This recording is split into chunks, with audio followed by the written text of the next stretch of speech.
What's going on, YouTube? In this tutorial, I just want to talk about the drop function in Excel, which allows you to exclude a certain number of rows or columns when you're grabbing a piece of data. So here we have a country population across the world for the top 100 most popular countries. And let's just say we wanted to exclude the top 10 rows.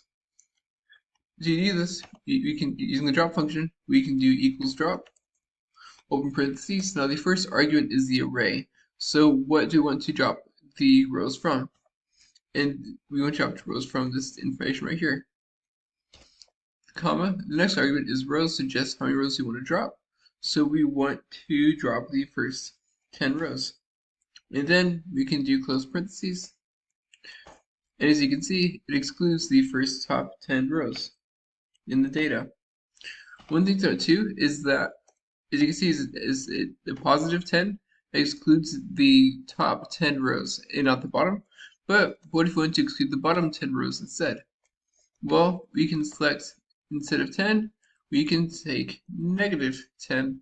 And if we have a negative 10 instead of 10, we drop the bottom 10 rows in our data as opposed to the top. Now, you can also drop columns as well too. Not super big as there's only 2 columns, but you can type comma. This, as you can see, this argument is in brackets, so it's not needed for the function to work, but it's an option.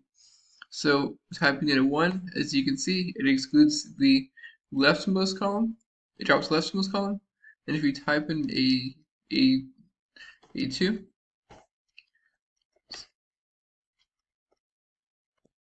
it's going to return a value error because there are only 2 columns in the data. Now, let's just say we type in a negative 1 though.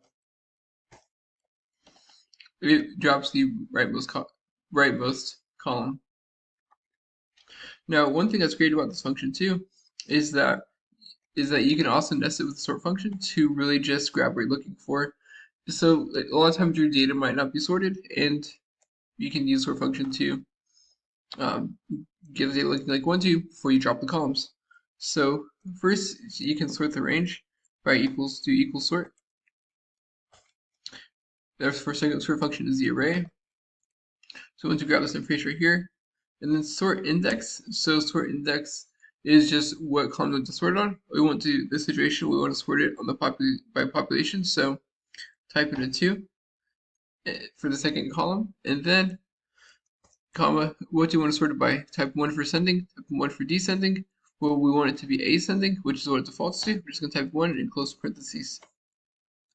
And as you can see, now our data is flipped. And we can nest this inside of a drop function. And we can type in 10, for example, to exclude the top 10 rows, close parentheses. And there you have it. But this is definitely very helpful if your data is not sorted and you want to make sure that you always exclude the bottom 10 values, for example.